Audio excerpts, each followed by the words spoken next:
else are the real Shemites. There are other anti-Zionist, non-Ashkenazi, Torah-keeping Jews worldwide that are the true Shemites. Just like the Yemenite Jews and the black African Shemites.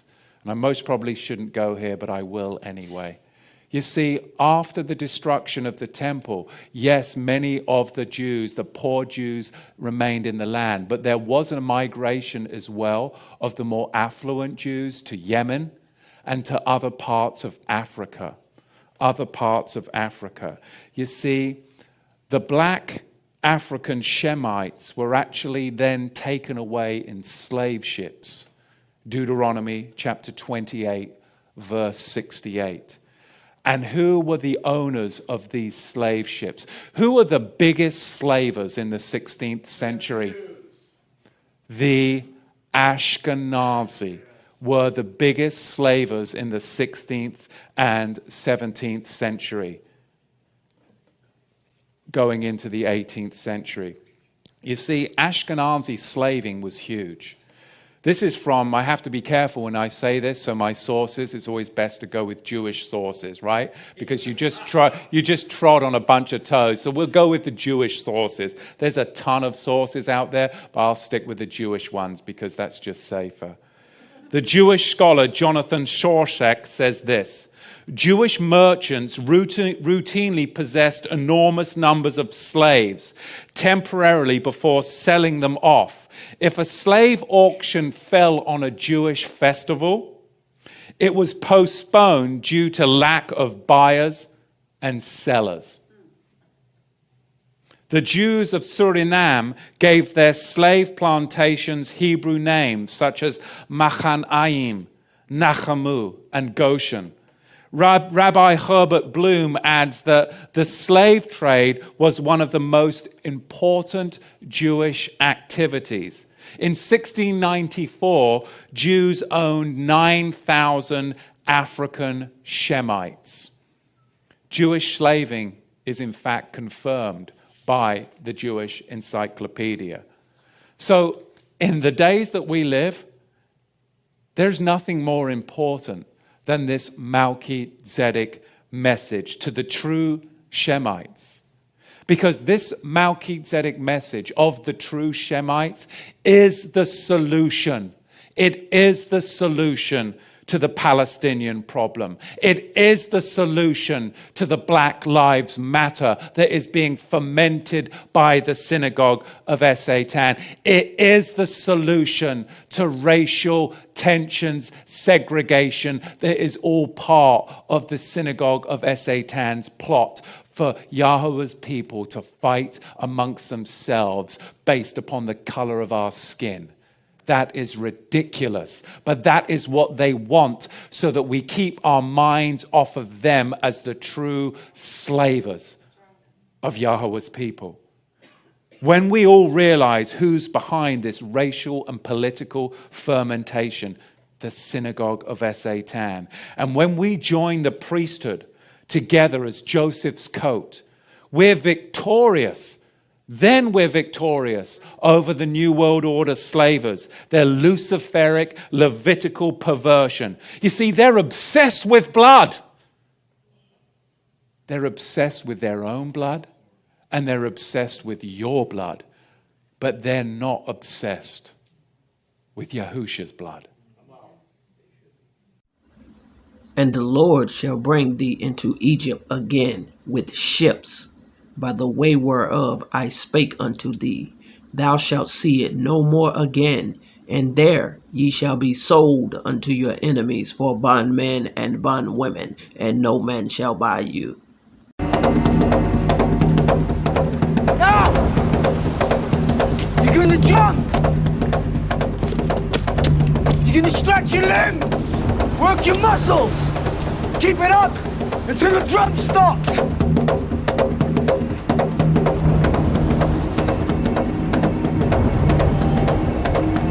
Jump! Jump! Jump! Jump! Move! Move! Jump! Move! Why you? Balinkiulu Aliedong, Tubabo Kijo Kanabo, Wayo Aliedong, Wayo, Wayo, Wayo, Aliedong. Miso Minyo Dankilola, Madinka Musa Ibimin, Wayo, Wayo, Wayo, Aliedong. Wayo, Barikayom, Balu di Mala Ningano, Wayo, Wayo, Barikayom, Aliedong.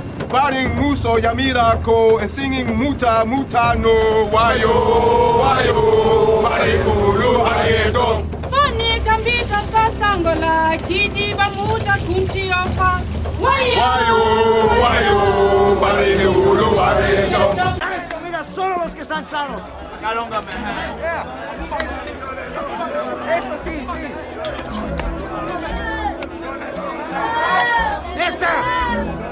¡Esta no! ¡Esta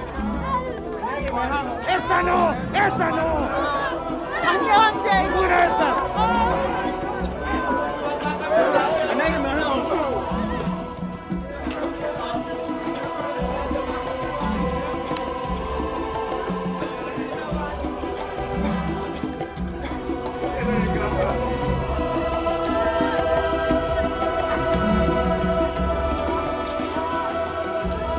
Habla.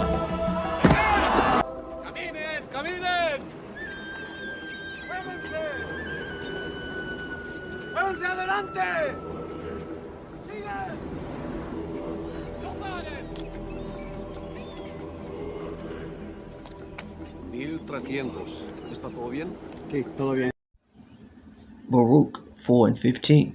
For he hath brought a nation upon them from far, a shameless nation, and of a strange language, who neither reverenced old man nor pitied child. Strange language. The Lord shall bring a nation against thee from far, from the end of the earth, as swift as the eagle flieth, a nation whose tongue thou shalt not understand, a nation of fierce countenance, which shall not regard the person of the old, nor show favor to the young.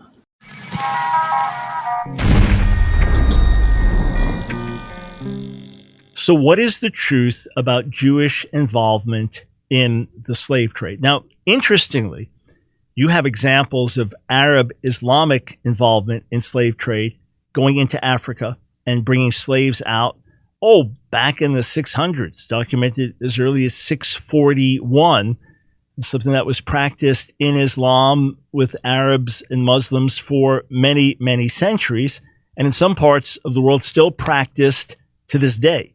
So it's interesting when you have the Nation of Islam trying to single out Jews when they must know about the historic Arab/Muslim role in slave trade long before Jews or Christians were involved in it, and even ongoing to this day.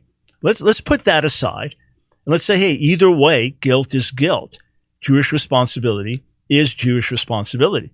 And Eli Faber and other Jewish scholars would agree. So first, look at Faber's description of the horrors of the slave trade, just to jar us so we feel it again. He said, despite assiduous efforts by historians since Philip D. Curtin published his seminal study of the size of the slave trade in 1969, we shall probably never know, in all its grim and cruel enormity, how many men, women, and children on the continent of Africa were trapped in the net of the Atlantic slave trade, wrenched from their homes and their families, marched in chains to the coasts, and transported across the seas during an era that lasted well over 3 centuries. Millions were condemned to spend the remainder of their lives in servitude and to witness the enslavement of their children. Many more did not survive the Atlantic crossing, perishing instead on vessels swept by disease or from a profound depression that the historical record tells us frequently sees many of the captives in its grip. Still others died within a few years of arrival, toiling on the plantations and in the mines of Europe's colonies in the Western Hemisphere. So Faber paints a picture, drastic picture of the horrors of the slave trade. And all that is, they're just words. Who can imagine how horrible it was, how terrible it was, how evil it was? What kind of role do Jews play? And what's the secret that is being covered up? That's what we really need to know. So I'm going to continue to quote from Faber, again, just a top scholar in the subject and a highly reliable book. This is what he says. That Jews participated in the slave trade, sometimes by investing in companies engaged in it, sometimes as the owners of slave ships, and that they owned slaves when they settled in the Americas, are matters that have been known from a substantial body of works produced by Jewish historians. In other words, there's no secret. This is nothing that's been covered up. This is nothing that's been hidden. This is nothing that the Jewish community hasn't talked about openly and documented even for a couple of centuries. And you can go to a standard Jewish reference book like Encyclopedia Judaica, dozens of volumes, look up the lengthy article on slavery and the slave trade. It'll lay things out. There's no secret to that. You know, the stuff that's come out about how the Jews stole the black race's identity? That the lost tribes of Judah were actually all Africans? You didn't hear about this? Black people are actually the Jews and people like Kyle have taken that from them? Stop talking to me. When the Jews came to America to escape persecution in World War II, they found that blacks were already the underclass in America, so they had to invent a story for themselves which they could make everyone believe because Kyle runs Hollywood. Let me just reveal some things. First of all is that the Jews who were brought in Israel, most of them are white. Not most of them, almost all of them are white, including me. I was brought in Israel from a country which is called Bulgaria. It's a European country. And I can tell you that in every European country, there are Jews, and there is so-called organization, Jewish Agency, which is trying to take those Jews to Israel. If you track this organization, you can find out that this is not an Israeli organization. This is an American organization. Jewish Agency is an American organization which has the exclusive right to decide who is Jewish and who is not on this planet, and who to be taken to Israel and who's not. Now, if you do research, you will find out that in Africa, in Black Africa, they're looking for Jews only in Ethiopia. They bring Jews only from Ethiopia. And I can tell you by knowing a lot of people, Ethiopian Jews here in Israel, that they're treated very badly, very badly. And many of them commit suicide because they cannot take it. So they come from some place, Ethiopia, they don't have much there, but they live decent life. And when they come here and try to be humiliated and so on, some of them cannot even take it. Now, what I'm trying to say is that why from each white country this Jewish agency is trying to bring Jews, and when it's about Black Africa, they're going to Ethiopia, and this is where they stop. The only one place. Now, because of the same thing, they're trying to do the white supremacy here. They try to bring white guys here and to take the supremacy over Arabs, which are the local citizens, and over blacks, which are so far they're only the Ethiopian Jews.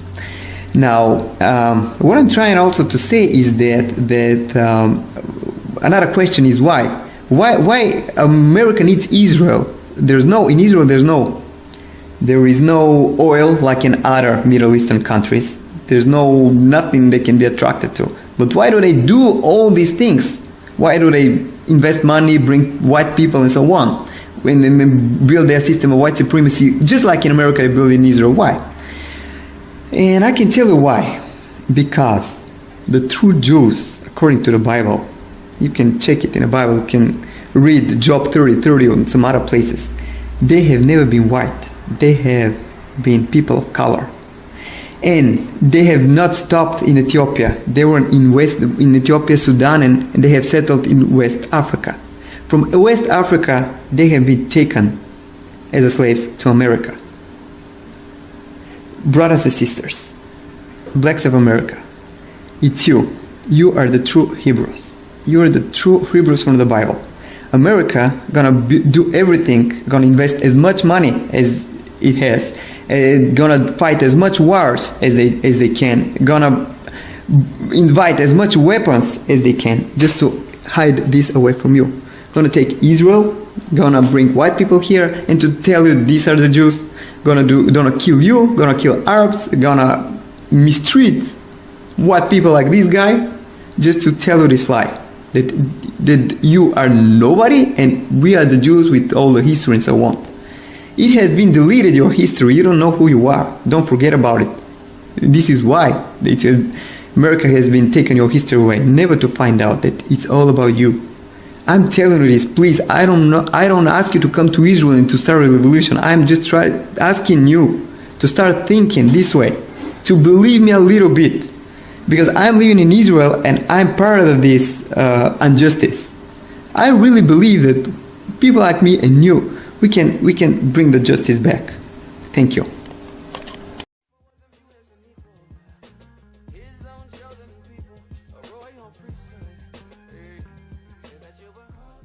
Hi, shalom, shalom from Israel. This is Ola, the daughter of Jethro. And I just heard that you black people that was stolen from Africa to America, that you don't know who you are. But you are the children of Yahweh, the children of Israel. And I'm telling you, you have to come back to your homeland, here to Zion, to Jerusalem, because us the Gentiles, we do need you. We need you to come and pray, because you are our saviors. You're the one that was chosen by Yahweh to live in this land, not the Jewish people, it's you. You were stolen from Africa, they deceived you, they told you that you are slaves, but you actually the children of Israel. And it's time just to come back. Come for your people, come back for us, come back for the whole Gentiles, because only you gonna save us. So please come back to Zion. I've seen when black people claim that the ancient Hebrews and Jews were black people and Jesus was not a white man. Many white people come across and say, okay, Jesus was not a white man, but he wasn't a black person either, because he was from the Middle East, and therefore, according to them, he must have looked like Arabs. But this is a fallacy. Just because the modern population of a region looks like X doesn't mean that the ancient inhabitants of that region looked also like X. For example, look at Australia. Are white Australians descended from the ancient Aborigines? Or are white Mexicans descended from the ancient Mayans? Of course not. The Middle East is the most melting pot region of the world. There are black, white, brown, Indian looking and Mongoloid looking people in this region, all of whom claim to be native and indigenous to this region. And for example, in Arabs, there are black, white, and mixed, the so-called brown Arabs, all of whom claim to be the real Arabs. But which of them is the real Arab? The black one, the white one, or the brown one? The same goes for Iran. There are many different ethnic groups in Iran. There are Mongoloid-looking Turkmens, there are Indian-looking Baluch, there are native blacks, there are white-looking Turks, there are mixed-looking Kurds and Lurs. Which of them is the true Iranian? And unlike what the believers of the Indo-European hoax claim, the white-looking people in this region are not descended from the ancient mythical Indo-Europeans. These people are mostly Turks or descended from Turks. For example, here in Iran, up to 40% of people are Turks, and I don't know how many of them are descended from Turks, meaning are related to Turks.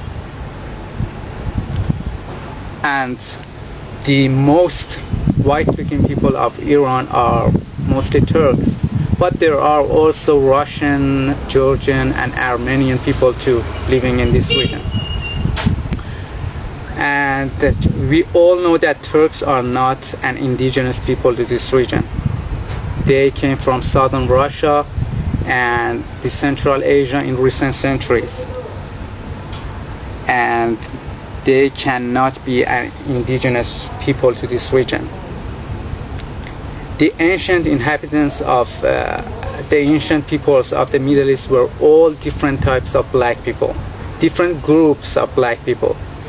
Assyrians were a black people, Persians were a black people, Elamites were a black people, and Arabs, yes, were a black people. That's why you see Assyrians have depicted themselves with curly hair, curly beard, and dreadlocks. That's why you see Persians have depicted themselves with curly hair and curly beard. And even there are many wall paintings found in Susa in which Persians have depicted themselves with black skin, have painted themselves with black skin. So therefore Persians were black people, not a so-called Indo-European. And I believe that Persians, Assyrians, Arabs, and all of the ancient inhabitants of the Middle East were an Ethiopian type of people, the so-called Semitics, an Ethiopian type of people. People like the Somalis, like Ethiopians, like Eritreans, like Djiboutis, like dark-skinned Yemenis. You know, they weren't a white people. Why? Because the temperature here in this city goes up to 50 degrees Celsius in summers with a high intensity and a UV index of 12. White people cannot endure this heat. They cannot tolerate this heat. So they cannot be indigenous to this region. Because we semi-white looking people cannot stand this heat. We cannot go outside too much in summers. But how can white people be indigenous to this region? And I don't say this because I'm racist. As you can see, I'm not a black person, and I look mostly like whites than blacks. I just want to tell the truth that the ancient inhabitants of these regions, from Babylonians, Assyrians, Elamite, Persians, Jews, were all black. Please stop whitewashing history. And by black I don't mean the Bantu type of blacks or Khoisan type of blacks. They were an Ethiopian type of blacks, I think.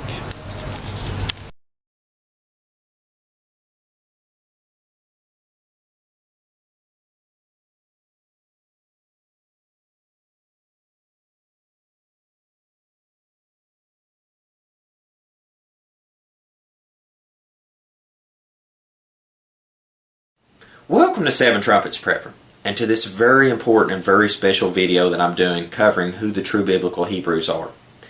I first off want to say, as if the warning at the beginning of the video wasn't enough, I want to make sure and reiterate this, that I'm not a racist person, nor am I a person that hates certain individuals. I love all of humanity. I want to see all of humanity making the new kingdom. But nevertheless, there is true Hebrews. There is a true people of the Most High that is scattered throughout the nations of the earth this day. It is not whom that many people believe they are, such as the so-called Jews in the nation-state of Israel that we so see before us right now. I would interject that the true biblical Hebrews are the so-called African-American people that are scattered abroad throughout the world. Now, I will show you through a mass amount of evidence that I'll put up on the screen right here, verses below, and you can do your due diligence and research these things out to see if they be so.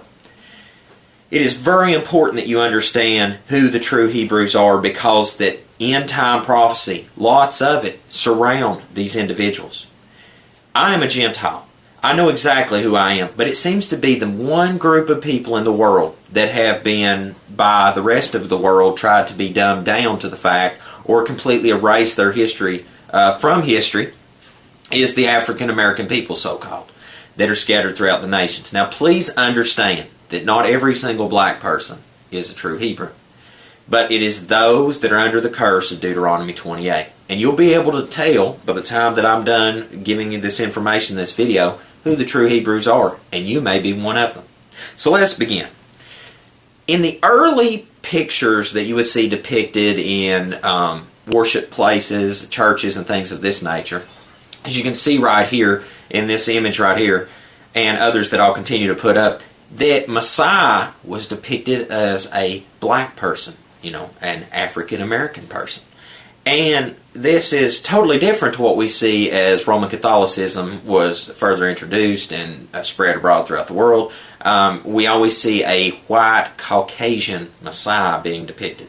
And I want to reiterate throughout this that I'm not being racist. I love every single person in humanity. It's very important we know who the true Hebrews are. And anyway, as time progressed, though, these paintings and the depictions went from the black African American features to a more Caucasian white feature. And this wasn't done overnight. This was a slow sifting process as to what we have today. Now in every church house and on their walls we see a white Messiah. And this could not be further from the truth. Slavery is nothing new to the African American people. You will find that if you're an African American, many of your ancestors were exactly that, slaves.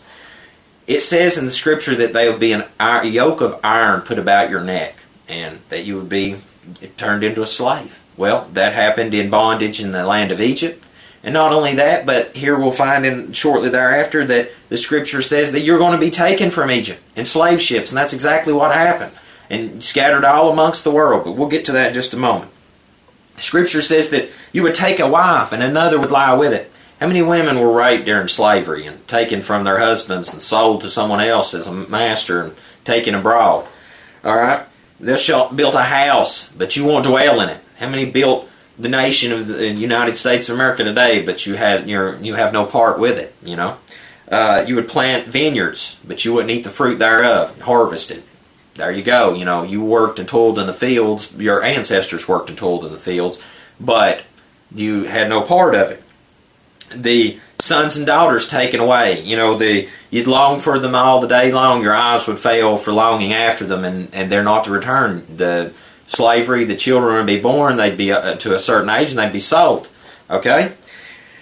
You would be oppressed and crushed. A nation of people that's oppressed and crushed. Not only that, but madness and blindness. I mean not to be racist when I say this, but I found some of the craziest stuff you find in the African American population. Just pull up your pants. Quit looking ridiculous. There's so many things that is just that it's because of the sin of your ancestors that you do these things in which you do now. And I mean not to be racist. It's just the truth. Your carcass would be for the beasts of the field. So many people that was slaves just murdered and cast out, and the animals, the beasts of the field, and the fowls of the air ate your flesh.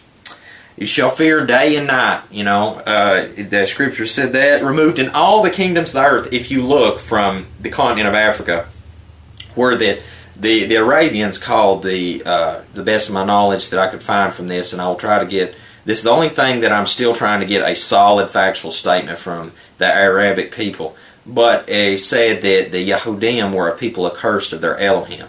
And when they were sold off as slaves, that's what they were said. That was what would be said, and that whenever slavery was taking place, that the African American people, so far referred to, but you are the true Yahudim or Israelites, were spread abroad to the United Kingdom, to America, to Australia, all abroad. Your people are spread all abroad, and will be regathered together again back into your land of Israel.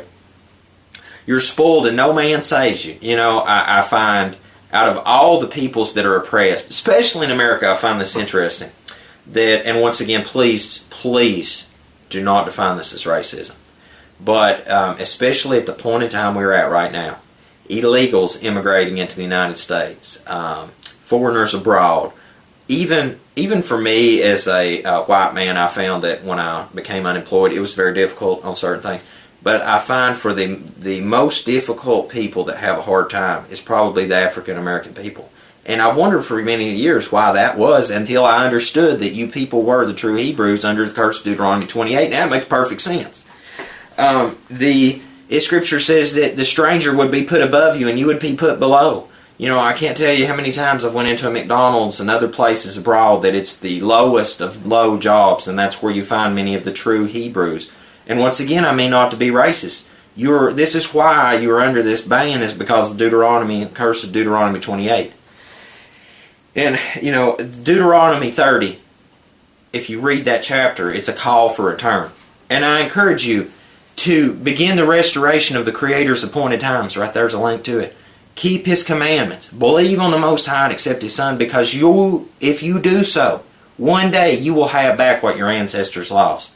One day you'll have all these things restored unto you again. And, you know, it's just like Isaiah 56 and Isaiah chapter 58. I hold so tightly to those chapters myself in the Scripture because I'm a Gentile. I long for the new kingdom. I want to be gathered to be a part of it. But you are a very specific people.